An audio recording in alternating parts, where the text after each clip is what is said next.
So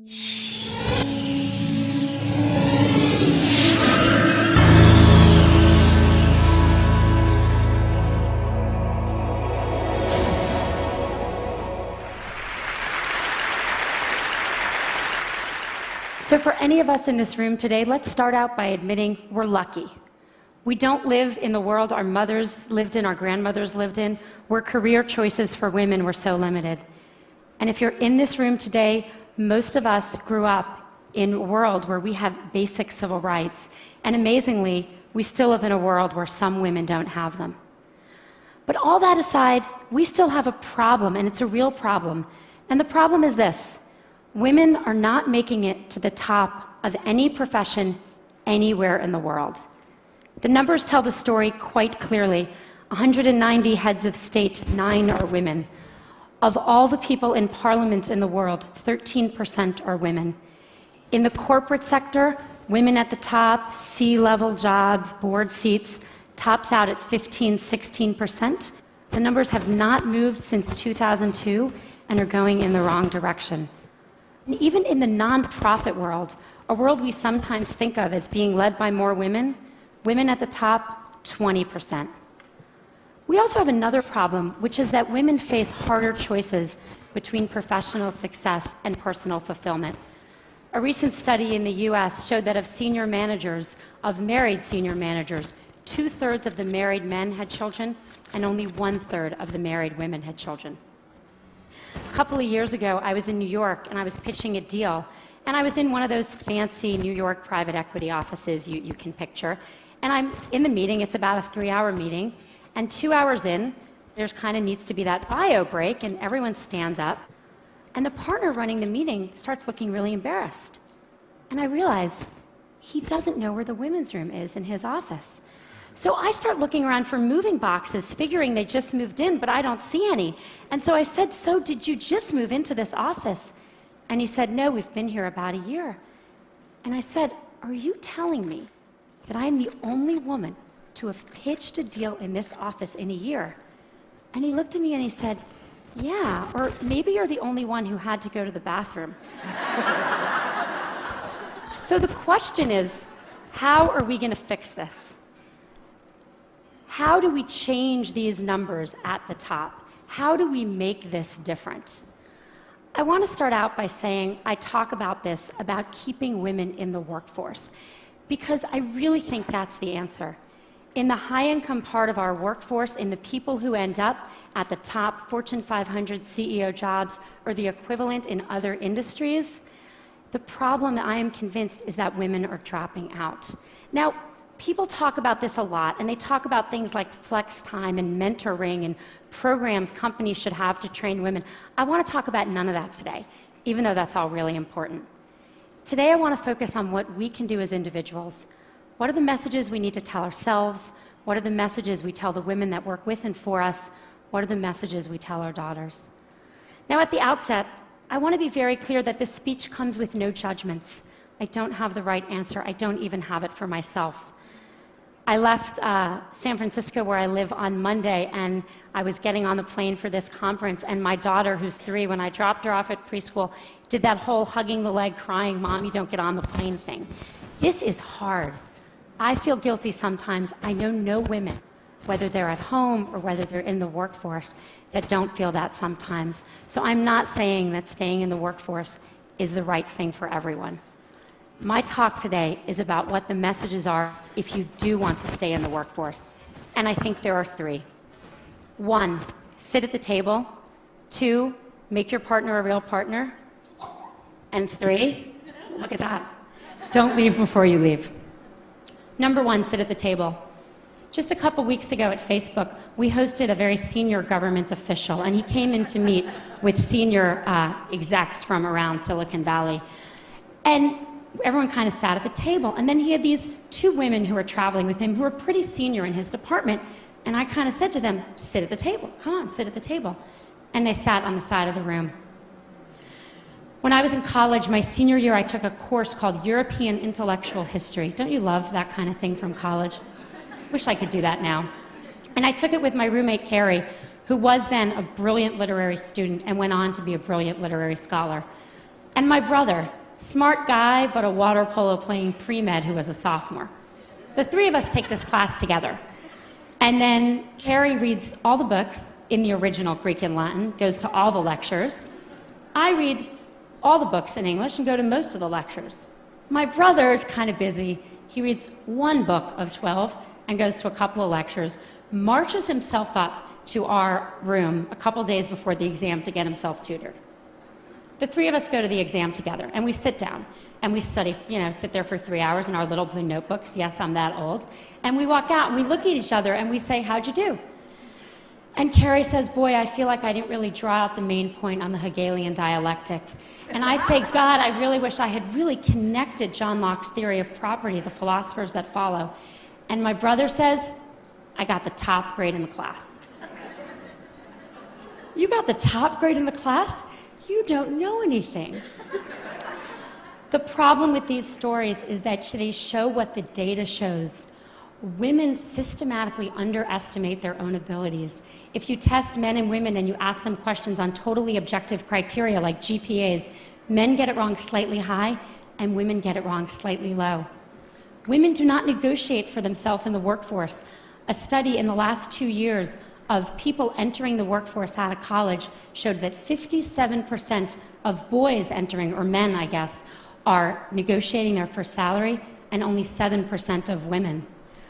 And most importantly, men attribute their success to themselves, and women attribute it to other external factors. If you ask men why they did a good job, they'll say, I'm awesome. If you ask, obviously, why are you even asking? If you ask women why they did a good job, what they'll say is someone helped them, they got lucky, they worked really hard. Why does this matter? Boy, it matters a lot, because no one gets to the corner office by sitting on the side, not at the table. And no one gets the promotion if they don't think they deserve their success, or they don't even understand their own success. I wish the answer were easy. I wish I could just go tell all the young women I work for, all these fabulous women, believe in yourself, negotiate for yourself, own your own success. I wish I could tell that to my daughter.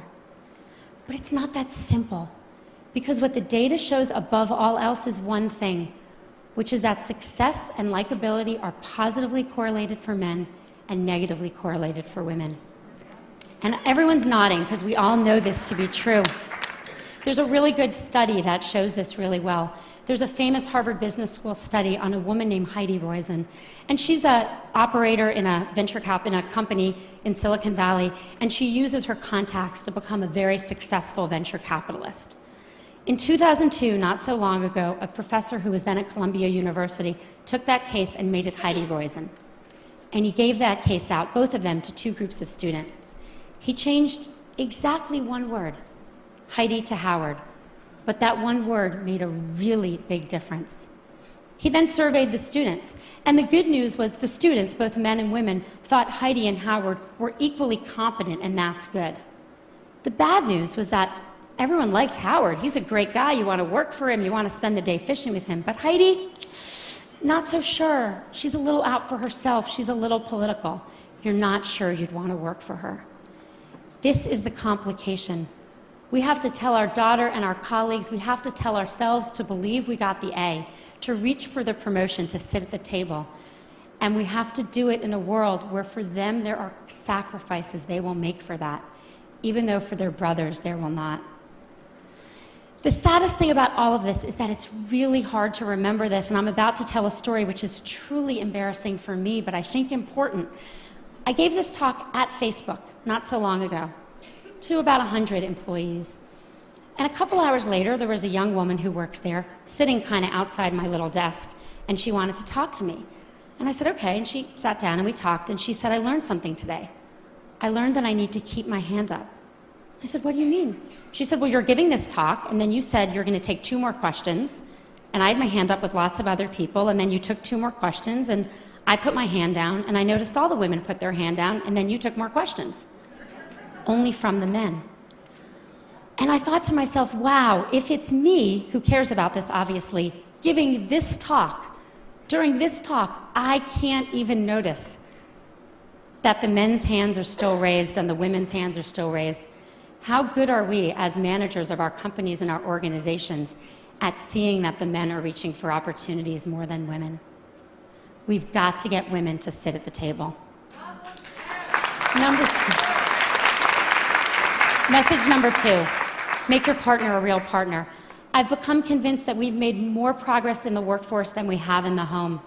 The data shows this very clearly.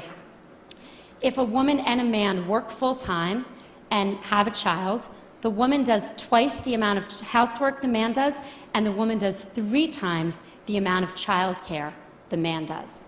So she's got 3 jobs or 2 jobs, and he's got 1. Who do you think drops out when someone needs to be home more? The causes of this are really complicated, and I don't have time to go into them, and I don't think Sunday football watching and general laziness is the cause. I think the cause is more complicated. I think as a society we put more pressure on our boys to succeed than we do on our girls. I know men that stay home and work in the home to support wives with careers, and it's hard. When I go to the mommy and me stuff and I see the father there, I notice that the other mommies don't play with him. And that's a problem, because we have to make it as important a job, because it's the hardest job in the world, to work inside the home for people of both genders if we're going to even things out and let women stay in the workforce. Studies show that households with equal earning and equal responsibility also have half the divorce rate. And if that wasn't good enough motivation for everyone out there, they also have more, how shall I say this on this stage?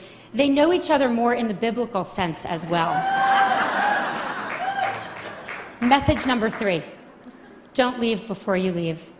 I think there's a really deep irony to the fact that actions women are taking, and I see this all the time, with the objective of staying in the workforce actually lead to their eventually leaving.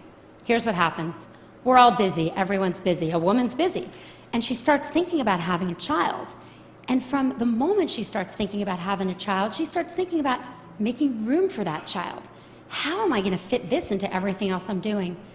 And literally from that moment, she doesn't raise her hand anymore. She doesn't look for a promotion. She doesn't take on the new project. She doesn't say, me, I want to do that. She starts leaning back. The problem is that, let's say she got pregnant that day, 9 months of pregnancy, 3 months of maternity leave, 6 months to catch your breath. Fast forward 2 years, more often, and as I've seen it, women start thinking about this way earlier. When they get engaged, when they get married, when they start thinking about trying to have a child, which can take a long time.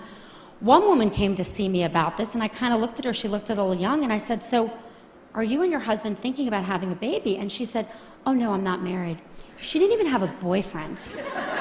I said, you're thinking about this just way too early. But the point is that what happens once you start kind of quietly leaning back? Everyone who's been through this, and I'm here to tell you, once you have a child at home, your job better be really good to go back, because it's hard to leave that kid at home. Your job needs to be challenging. It needs to be rewarding. You need to feel like you're making a difference. And if 2 years ago, you didn't take a promotion and some guy next to you did, if 3 years ago you stopped looking for new opportunities, you're going to be bored because you should have kept your foot on the gas pedal. Don't leave before you leave. Stay in. Keep your foot on the gas pedal until the very day you need to leave to take a break for a child, and then make your decisions. Don't make decisions too far in advance, particularly ones you're not even conscious you're making. My generation, really sadly, is not going to change the numbers at the top. They're just not moving. We are not going to get to, we're 50% of the population. In my generation, there will not be 50% of people at the top of any industry. But I'm hopeful that future generations can. I think a world that was run where half of our countries and half of our companies were run by women would be a better world. And it's not just because people would know where the women's bathroom are, even though that would be very helpful. I think it would be a better world. I have 2 children. I have a 5-year-old son and a 2-year-old daughter. I want my son to have a choice to contribute fully in the workforce or at home, and I want my daughter to have the choice to not just succeed, but to be liked for her accomplishments. Thank you.